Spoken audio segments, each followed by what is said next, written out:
Praise the Lord. Tayo po ay magpapatuloy doon sa atin pong pinag-aaralan dito po sa libro ng Mark.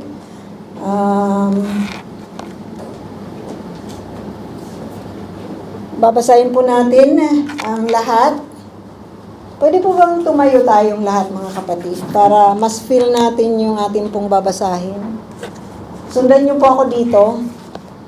Sa NIV ko po babasahin yung ating pong aaralin sa gabing ito. Let's read from verse 42, chapter 9. Mark chapter 9, verse 42 and until 50.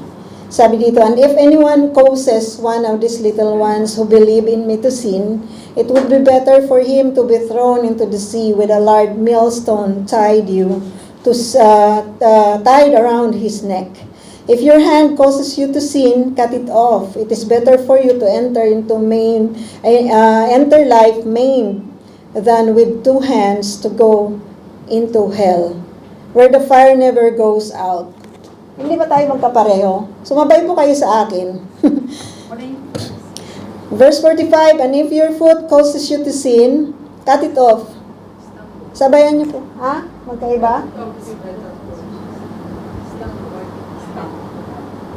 Okay. "And if your foot causes you to sin, cut it off. It is better for you to enter life crippled than to have 2 feet and be thrown into hell. And if your eye causes you to sin, pluck it out. It is better for you to enter the kingdom of God with 1 eye than to have 2 eyes and be thrown into hell, where the worm does not die and the fire is not quenched. Everyone will be salted with fire. Salt is good, but if it loses its saltiness, how can you make it salty again? Have salt in yourself and be at peace with each other." Tayo po ay manalangin.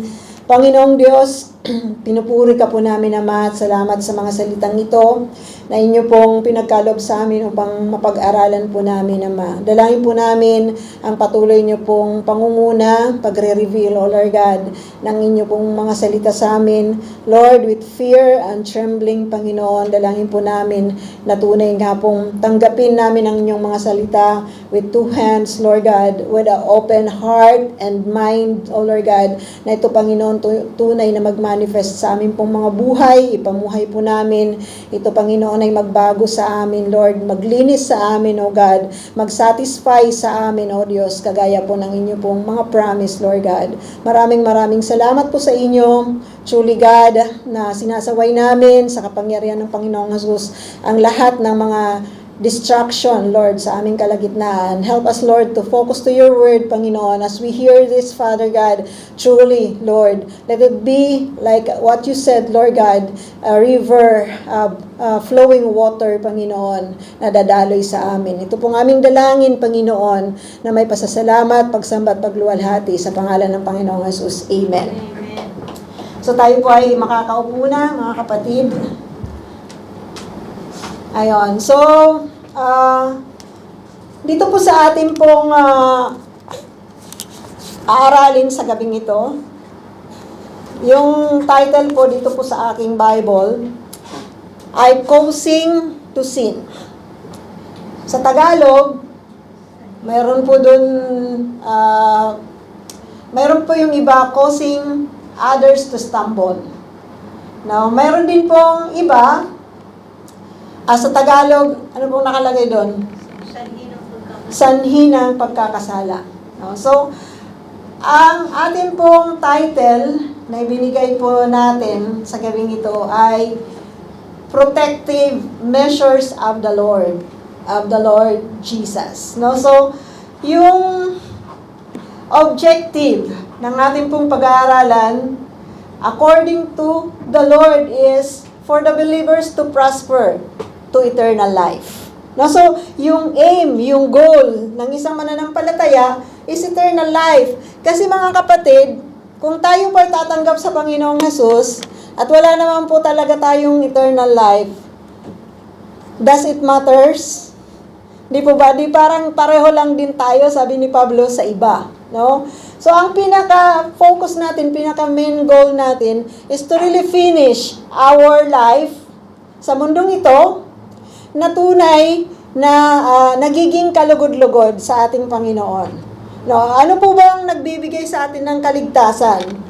Ano po ba yung nagbibigay sa atin ng promise ng eternal life? It is the Lord. No? It is through the Lord Jesus whom we accepted as our Lord and personal Savior. Ang Panginoong Hesus ay binigay po sa atin upang maging tagapagligtas po natin. Ang binigay po sa atin ng Ama upang maging tagapagligtas po natin. No? So yun nga, sabi nga sa English is, it is to stumble, no, yung ating pag-aaralan, no, causing others to stumble. At pag tiningnan po yung meaning natin, mga kapatid, nung stumble, sino po ba dito sa atin ang nakaranas ng madapa? Si Ate B. Si Ate B. Wala na ba? Ever since? Hindi po kayo nadapa si Ate Cynthia. Yan ang mga makasaysayan dito yan sa Hadar. No, si Ate B, bago pa lang si Ate B nun sa Hadar, no, na hindi pa niya kabisado yung kalsada. Sino po, wala pa ba kayong naaalala nung nadapa kayo? May peklat pa. Nadapa po ba kayo na naaalala nyo hanggang ngayon? Nung kabataan nyo, nung mga bata pa kayo? Di ba?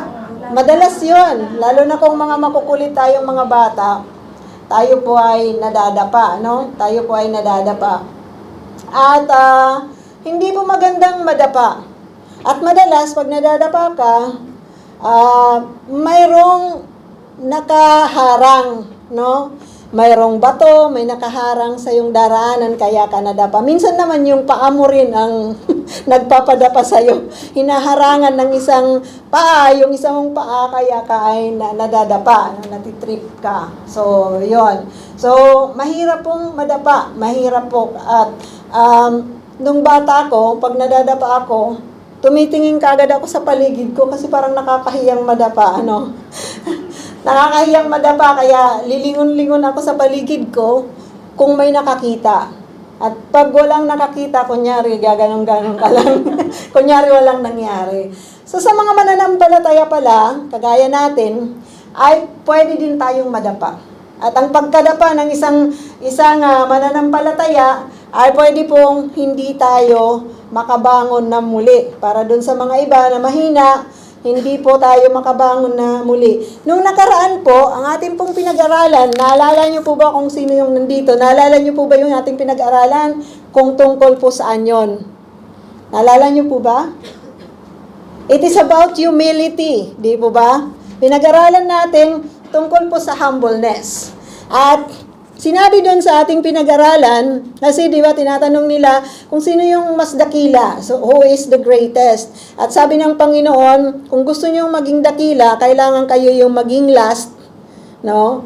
Who among you wants to be first must be the last, di ba? And the servant of all. Sabi dito sa verse 41, balikan po natin yung verse 41 ng chapter 9, sabi dito, I tell you the truth. Anyone who gives you a cup of water in my name, because you belong to Christ, will certainly not lose his rewards. So, sabi po sa verse 40, whoever is not against us is for us. So, yung relationship po natin sa Panginoong Hesus ay hindi po yun nahiwalay. Whether the other people are doing something to us, they are doing it to the Lord Jesus. No? So, natutuwa po ba kayo na ang Panginoong Hesus, sa panahon na tayo po nagkaroon ng relationship sa Kanya, ay hindi na po tayo sineparate ng Panginoong Hesus sa Kanya. No? We are inseparable sa Panginoong Hesus. So whatever is happening to us, whatever we are doing it for the Lord Jesus. So, isipin po natin ngayong isang linggo, ano bang pinaggagawa natin? Naging kalugod-lugod ba yon sa ating Panginoong Hesus? Di po ba? Baka nag-bench watch tayo, puyat-puyat match, no? para sa matapos yung mga palabas nating pinapanood. Or di kaya napuyat kayo sa kakatakbo sa shelter, no? Nung mga nakaraang araw, mayroon pong mga ganong practices. At kung hindi po kayo naging aware mula nung, di ba, nung memorial, nagsirena, Independence Day, nagsirena ba? Diretso na. Naging totoo na yung mga sirena. At nakakakaba. Once again, nandito na naman po tayo sa mga pagsubok na yon, no? At tandaan po natin mga kapatid, ano man po yung ating ginagawa, bilang mananampalataya, we are doing it because we are a child of God. We cannot separate ourselves, hindi lamang sa loob ng iglesia, sa loob ng church, or pag nakikita mo si sister, doon lamang ikaw isang Kristiyano, no?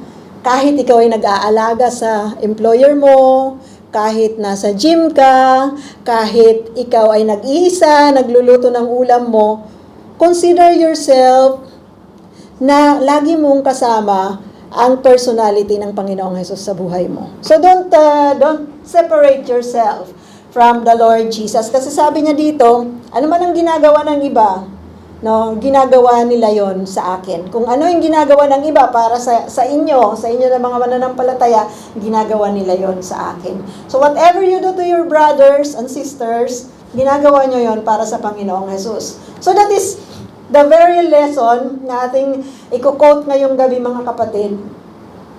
Yung protection, tandaan po natin na nandito na po tayo sa last days ng Panginoong Jesus.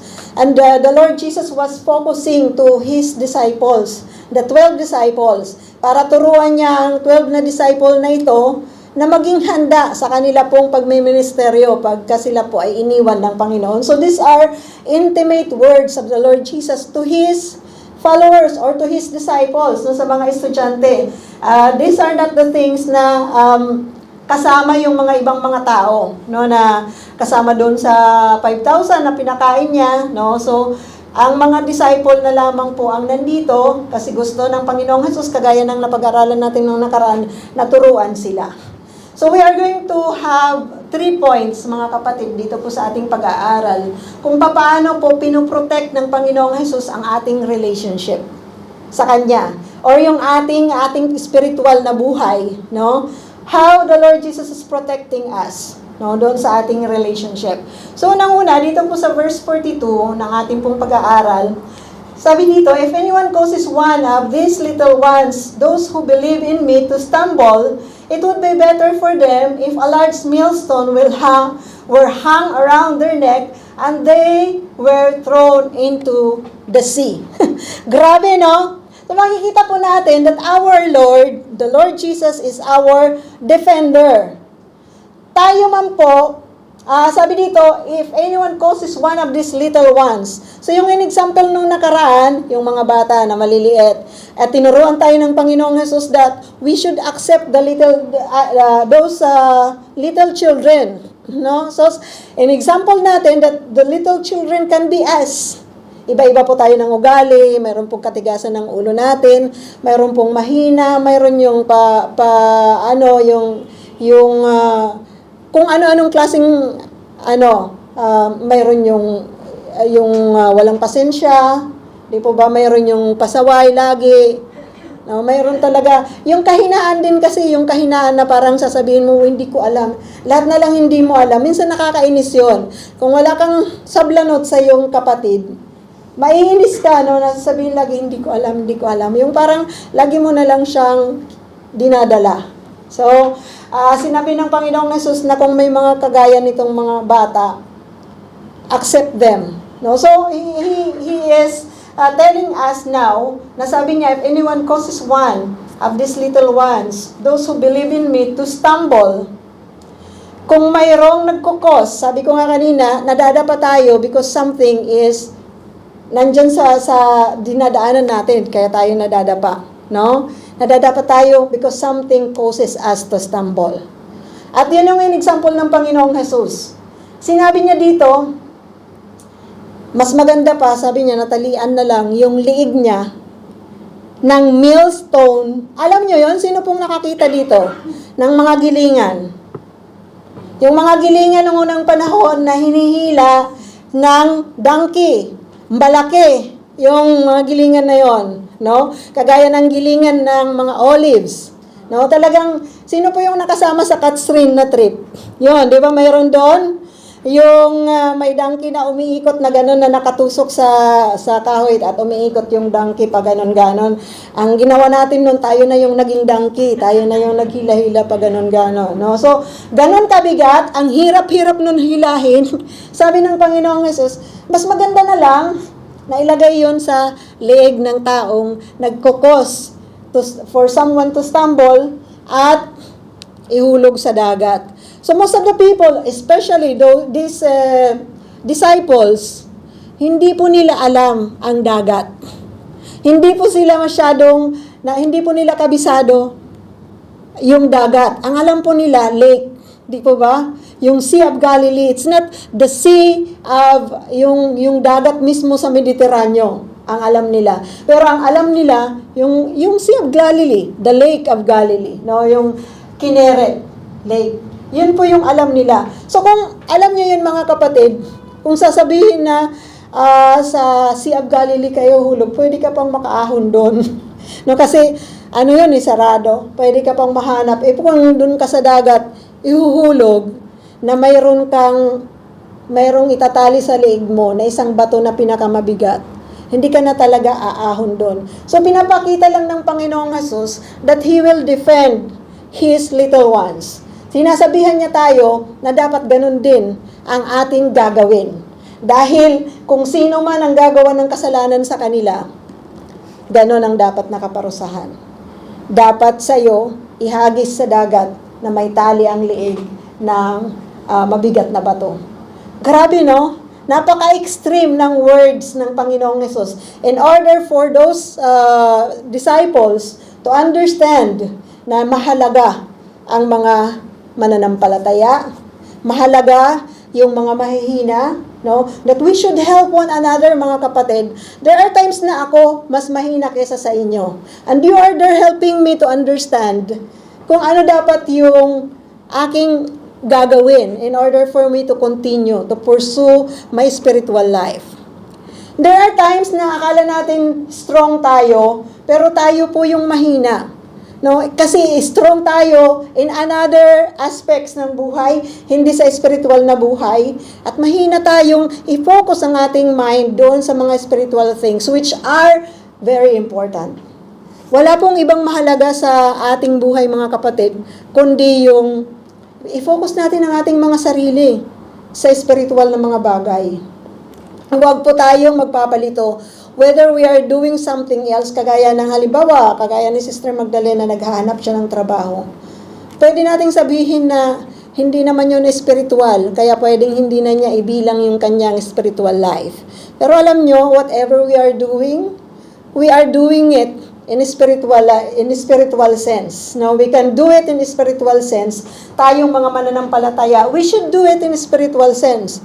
So, you have to consider that even as you work, you will grow spiritually. No, iahangad mo na makapag-Bible study, makasimba, those things na hindi mo aalisin. Kahit ano pa yung maging trabaho mo, kailangan i-connect mo yung sarili mo. Bakit ba natin sinasabi lagi, mga kapatid, that we should connect ourselves into fellowship? Kasi maraming bagay na mahina tayo. And the others are strong. At makukuha lamang natin yon inside the fellowship. No? We will not be able to understand it unless we see other people na lumalakad ng pananampalataya nila sa Diyos. Lahat tayo sinusubok. Amen? Lahat tayo may problema.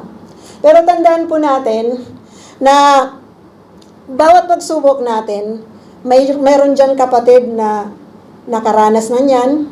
They are strong enough to encourage you.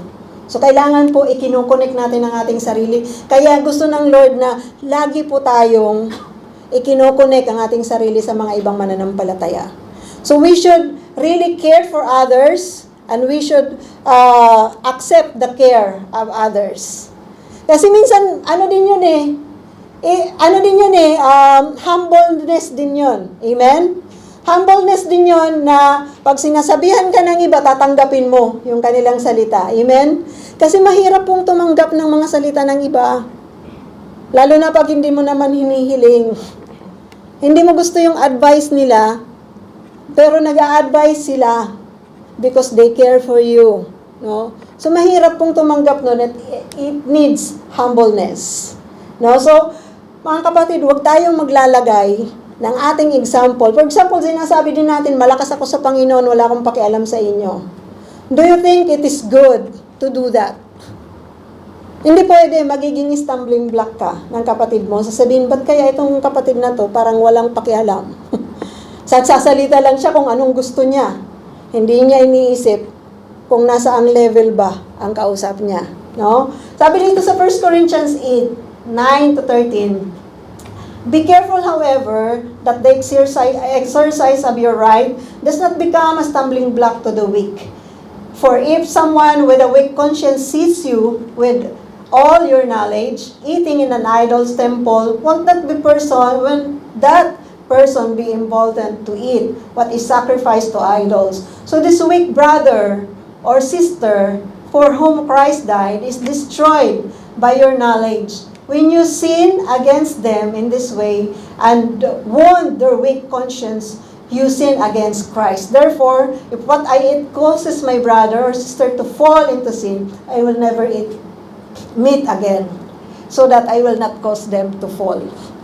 So, kahit sabi ni Pablo, gusto ko man kumain ng karne, at sa palagay ko, yung inoffer sa idol, it doesn't matter, kung inoffer man yun sa idol, ay pwede kong kainin. Pero, kung may kapatid dyan, na sinasabi yan, at pinagdidiinan niya, na inoffer yan sa idol at kasalanan kumain yan, even if my conscience is correct, for the sake of that brother who is weak, still weak sa kanyang standard ng pananampalataya, I have to consider him. Para hindi siya ma-stumble. Kasi kung paano kung ganadong-ganado akong pagkain ng mga inoffer sa mga idol, tapos may kapatid doon na pikon na sa akin kasi grabe, no? Bago siyang mananampalataya, nag-aalab siya, tapos pinakitaan ko siya ng mga ganong bagay. Dahil sinasabi ko lang na naiintindihan ko ang sarili ko at hindi naman yun, hindi ako nagkakasala sa Lord, pero nai-stumble siya. I have to consider him. Diba? I have to consider that brother or that sister para hindi siya may stumble sa ginagawa ko. Even if I think na tama yung ginagawa ko. Alam nyo yun, mga kapatid? Kasi mayroong mga bagay na komplikado. Nasa tingin natin, okay na yon because we mature in our spiritual life. Pero yung nag-uumpisa, hindi pa niya tanggap yun. So we have to consider them. 1 Corinthians 13, 4 to 7. Sabi dito, love is patient, love is kind. It does not envy. It does not boast. It is not proud. It does not dishonor others. It is not self-seeking. It is not easily angered. It keeps no record of wrongs. Love does not delight in evil, but rejoices with the truth. It always protects, always trusts, always hopes, always perseveres. Ano makikita natin, mga kapatid, sa meaning na to? In one word, yung sinasabi po dito is sacrifice. We should strengthen our patience para sa ating minamahal. Magagawa nating magpasensya sa mga kapatid natin dahil mahal natin sila. Kahit naiinis na tayo, we will extend our patience, i-stretch natin yung ating pasensya at kaya lang natin gawin yon kung mahal natin sila. Amen? Sabi dito, dito sa verse, it is not self-seeking. Hindi ka lang nakatingin sa sarili mo. Hindi mo po pwedeng sabihin, hayaan mo na siya. Tigas kasi ng ulo, paano na siya mapahamak siya, di ba? Pero we should continue to treat our brother or our sister, no? To continue to encourage that sister kahit ayaw na natin. Sino po sa atin ang pinagtiyagaan para makapagpatuloy ka, maintindihan mo na mahalaga ang spiritual life, ang relationship sa Panginoong Hesus? May mga nagtiyaga sa atin, di po ba? May nagtiyaga, may nanalangin, kahit naiinis na ako, mayroon po ako noon. Unang attend ko ng Bible study. Unang kita ko ng nagbubukas ng Bible. Mga teenager na mga lalaki. Mga Baptist, magagaling yun sa Bible. Sister, ganito. Sabi ko naman, ba't tinatawag ng sister mo, kapatid ba tayo? Tapos kung ano-anong sinasabi nila, sabi ko, alam ko na yan. Alam ko na yung sinasabi niyo. Kasi sabi ko, pinag-aralan ko yan nung bata ako, nagbabasa ako ng Bible stories. Alam niyo yan, yung gusto mo lang silang inisin. Kasi mga teenager Teenager din ako noon. Siyempre, di ba parang nilalaro-laro ko sila. Pero alam niyo mga kapatid, nagtiyaga. Nagtiyaga sila at ipinakita nila sa akin that it's not because sila ay mga lalaki at ako ay babae, na gusto nila akong sharean tungkol sa Bible. Ipinakita nila sa akin ang kahalagahan ng relationship sa Panginoong Jesus. Perhaps some of us here, hindi natin pinapahalagahan ang relationship natin sa Panginoong Jesus dahil hindi natin nakikita ang kahalagahan nito, ang laki nito. Tandaan po natin mga kapatid, if we have 100 years of life dito sa mundong ito, wala yun sa katiting ng ating eternal life. Kaya magtsatsaga tayo na paalalahanan ang hindi sumusunod sa Panginoong Jesus upang hindi masayang ang buhay nila na mapunta sa impyerno. Kasi kung mayroon kang 100 years dito at yung eternal life mo is forever, kawawa ka naman kung mapupunta ka lang sa impyerno. Nagkasama-sama na tayo dito di ba? Tapos mapupunta ka lang sa impyerno because you don't have the relationship to the Lord. You have heard the word of God pero ginawa mo itong joke lang. No? Our relationship with the Lord, eternal relationship with the Lord Jesus is really important above all. You can be rich, you can be popular, but without the relationship with the Lord Jesus, sayang yung buhay mo. Kasi, sasabihin sa atin mamaya, uuurin ka lang din. Di ba? Uuurin tayong lahat. Kahit mananampalataya ka, kahit hindi ka mananampalataya, kahit ang lotion mo ay mamahalin, at ang lotion ko ay mumurahin, pare-pareho tayong uuurin. Iba't iba lang siguro, baka may class A na uod. Pero uuurin tayo, mga kapatid, no? Ang importante, yung hindi na tayo uurin sa eternal life. Because in eternal destination, in eternal hell, mayroon pong uod doon na hindi namamatay. Nalalabas at papasok, kagaya ng sinabi ni Isaiah, sa iyong mata at saan, kahit na saan, sa iyong katawan. Sino ditong takot sa uod? Kaya siguraduhin nyo mga kapatid na tinanggap nyo ng maayos ang Panginoong Jesus. Baka yun ang magiging kapiling nyo forever. Gusto nyo ba yun? Matthew 25:34 to 46, sabi dito, then the king will say to those on his right, come, you who are blessed by my Father, take your inheritance, the kingdom prepared for you since the creation of the world. For I was hungry, and you gave me something to eat. I was thirsty, and you gave me something to drink. I was a stranger, and you invited me. I needed clothes, and you clothed me. I was sick, and you looked after me. I was in prison, and you came to visit me. Then the religious will answer him, Lord, when did we see you're hungry and feed you, or thirsty and give you something to drink?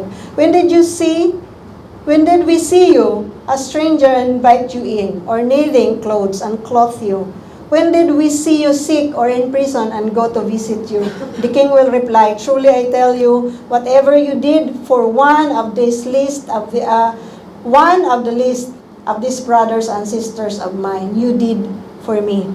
Then he will say to those on his left, depart from me, you who are cursed, into eternal fire, prepared for the devil and his angels. For I was hungry, and you gave me nothing to eat. I was thirsty, and you gave me nothing to drink.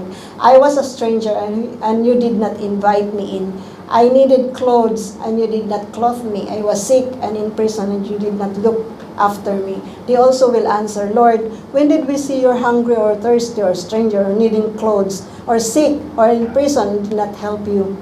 He will reply, truly, truly, I tell you, whatever you did not do for one of the least of this, you did not do for me.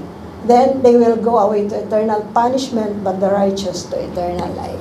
So mga kapatid, nakakatuwa no, na yung iba ang pinaglilingkuran mo, the least. Bakit? Nakakaano lang na we should really be aware dito sa sinasabi ng Panginoong Hesus, yung pinakamahina, yung pinaka-least, ang kanyang sinasabi na kung gagawin nyo ito sa pinakamahina or pinakamababa sa lahat, sa pinaka-weak, you are doing it for me. Kasi di ba minsan, madaling maglingkod sa mga malalakas. For example, those who can give you gift. Di po ba? Yung pwedeng mag-repay sa'yo ng ginagawa mo sa kanila.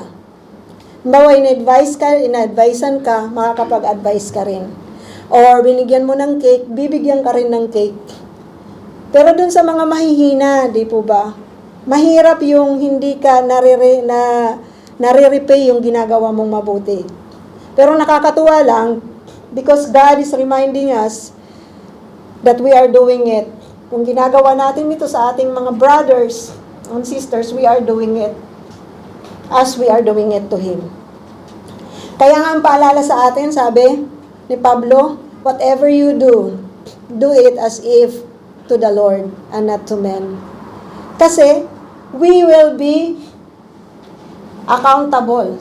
We are accountable mga kapatid sa ating mga kapatid na kasama natin. Sa pagtiyagaan natin ang bawat isa. Amen? At nawa patuloy din po tayong magpa-encourage mga kapatid. I-pa-encourage natin ang ating sarili sa iba. Tanggapin natin ang kanilang mga sinasabi. Paniwalaan natin kung ito ay galing sa Biblia at hindi lang niya gawa-gawa. Number 2, aim for extreme purity. Ito ang gusto ng Panginoong Hesus. Yung isa, He is our defender sa ating mga ginagawa. Then we have to aim for extreme purity. Extreme. Mataas. Na, sabi dito, if your hand causes you to stumble, cut it off. It is better for you to enter life maimed than with two hands to go into hell, where the fire never goes out. And if your foot causes you to stumble, cut it off. It is better for you to enter life crippled than to have 2 feet and be thrown into hell. And if your eye causes you to stumble, pluck it out. It is better for you to enter the kingdom of God with 1 eye than to have 2 eyes and be thrown into hell, where the worms, sabi dito, that eat them do not die, and the fire is not quenched. So nakita po natin, hindi namamatay ang uod doon. Hindi namamatay yung apoy sa impyerno. Ang sinabi dito ng Panginoong Hesus, yung kamay mo, sinabi niya dito, yung paa mo, yung mata mo. So there are things which are important to us. Pero sabi ng Panginoong Hesus, kung nagkukos yun ng kasalanan, pluck it out, tanggalin mo yun. So sinasabi po sa atin ng Panginoong Hesus, kasi marami po tayong ambition sa mundo. Whatever we see, we want that. Diba? Yung parang gusto natin kung ano yung maganda, gusto natin yun.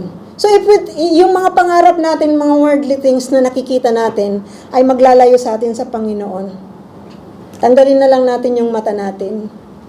No? Anyway, sa langit, wala naman pong bulag na. No? So, literal, hindi literal yung sinasabi ng Panginoong Hesus, but it is really extreme, di ba, to say these words. Sinasabi ng Panginoong Hesus, if your hands, ano ba mga ginagawa ng kamay natin na magpapalayo sa atin, sa Kanya?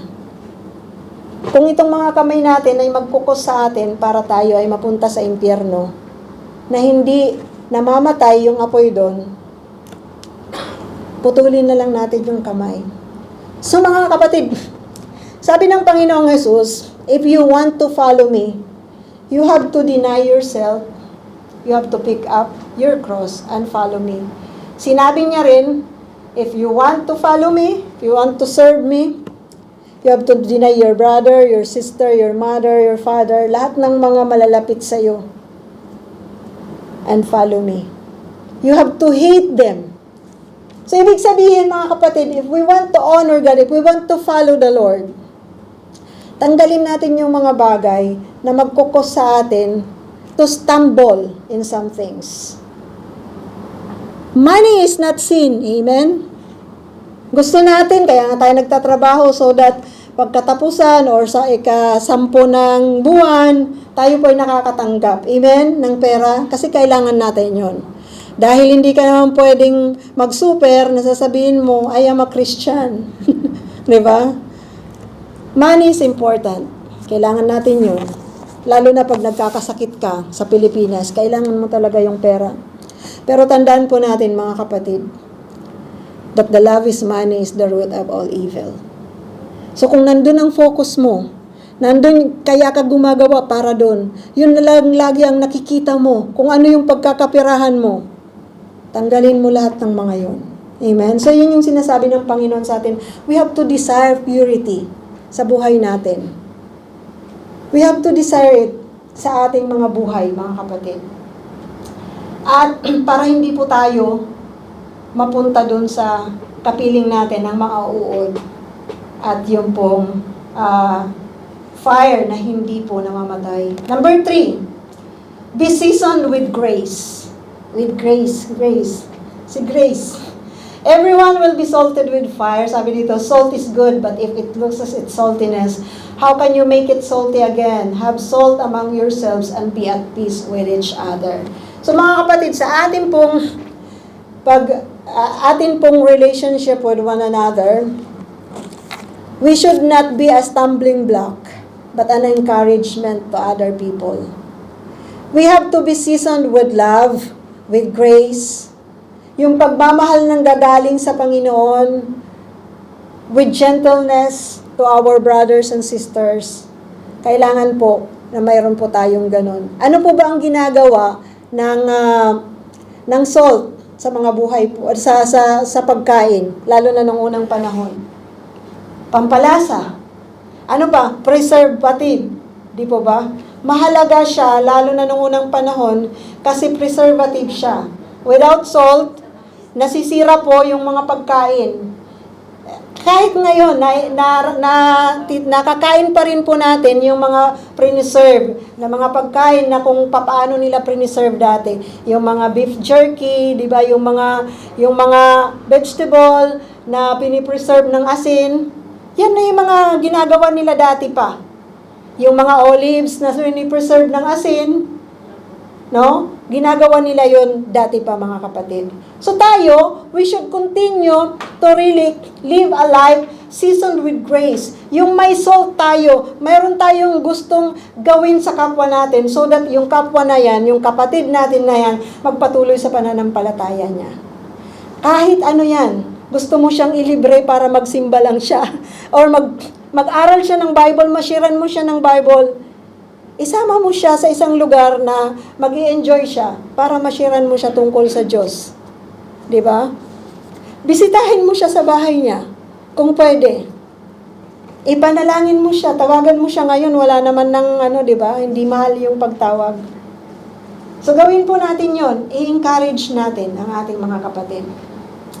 Matthew 5:13 sabi to, you are the salt of the earth, but if the salt loses its saltiness, how can it be made salty again? It's no longer good for anything except to be thrown out and trampled underfoot.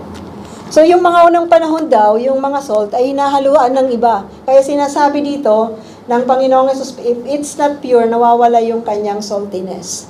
Di po ba kung hinahaluan na siya ng tubig or ng ibang chemical, pwedeng mawala yung saltiness niya, mag-iiba na po yung lasa niya. So, it will not be effective sa kanyang dapat na i-accomplish. So, mga kapatid, be pure, be seasoned with grace, and remember, the Lord Jesus is our defender.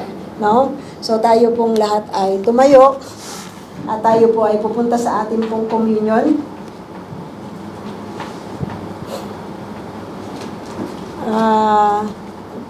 Pabukas niya. Pabukas.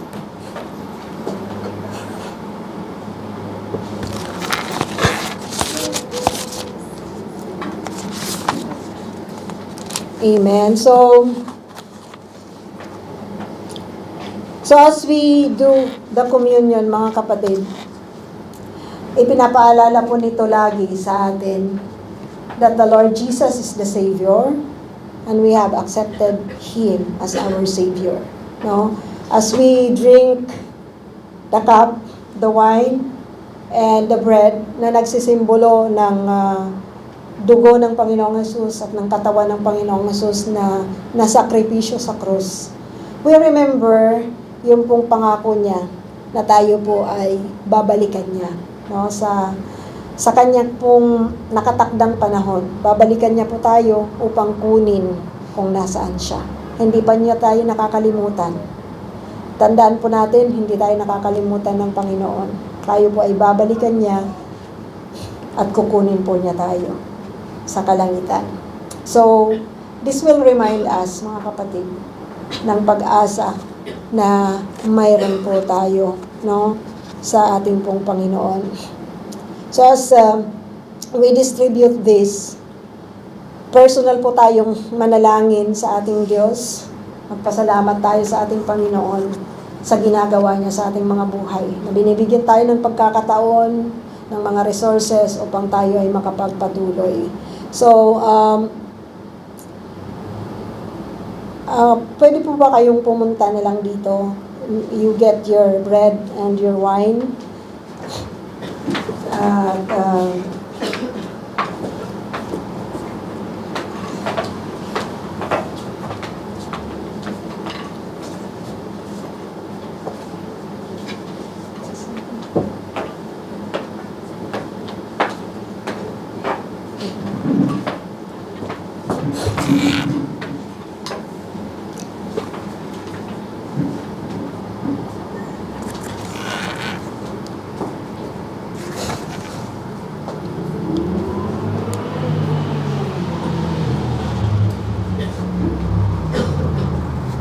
Manalangin po tayo, mga kapatid, personal na manalangin sa ating Panginoon.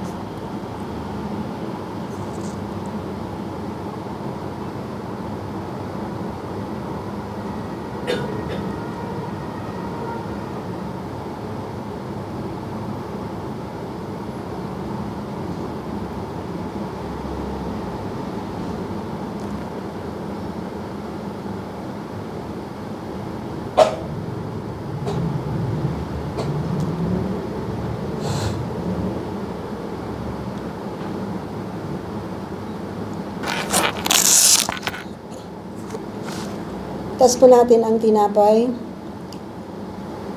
For I received from the Lord what I also passed on to you. The Lord Jesus, on the night He was betrayed, took bread, and when He had given thanks, He broke it and said, "This is my body which is for you. Do this in remembrance of me." Panginoong Hesus, maraming salamat po. Na tunay nga pong iniwan nyo ang covenant, O Lord God, ng unang Pesach na celebrate recorded in the Bible, so that, Lord God, we will continue to remember yung inyo pong pag-aalay ng inyong buhay as a sacrificed offering for us. Salamat that you have given your body as a sacrifice, Panginoon, sa cross para sa amin. Salamat po, inaalala po namin yon, and we are thankful, O Lord God, sa inyo po, Panginoon, ang pinagkaloob sa amin na kaligtasan. Let's eat the bread.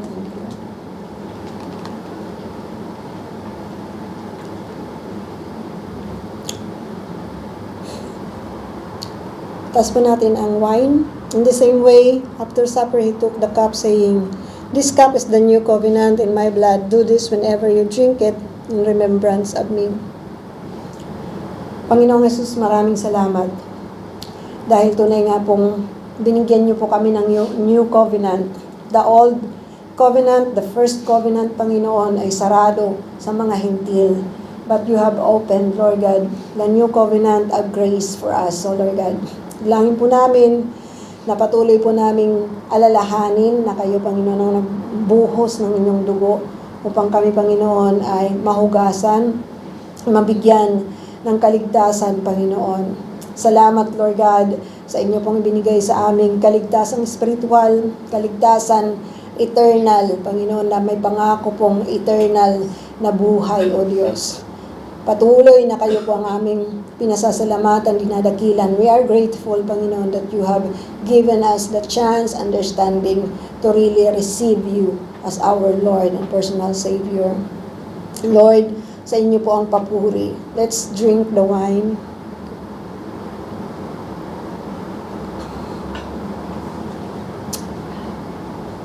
For whenever you eat this bread and drink this cup, you proclaim the Lord's death until He comes again. Let's pray. Father God, thank you so much sa ibinigay niyong complete sacrifice for us, O Lord God. At maging sa salita na narinig po namin sa gabing ito, kayo pong magbibigay sa amin ng lakas upang lumakad ng naaayon sa inyo pong kalooban, upang hindi po maging stumbling block sa aming mga kapatid. Bagkus, Lord, maging encouragement. Bigyan niyo po kami, Panginoon, ng grace, Lord God, a heart, Panginoon, na puno po ng pagmamahal sa iba. A heart na puno ng pasensya sa iba, O Diyos, na hindi po nakafocus lamang sa amin, but we should serve others, Lord God. Salamat po, Ama. At habang hinihintay po namin ang pagdating ng Panginoong Jesus, at habang kami, Panginoon, ay binibigyan nyo ng pagkakataong mabuhay, help us to give you the highest priority in our life because you have given us all, O Lord. Maraming salamat po. We glorify your name, we praise you, we worship you in Jesus' name. Amen.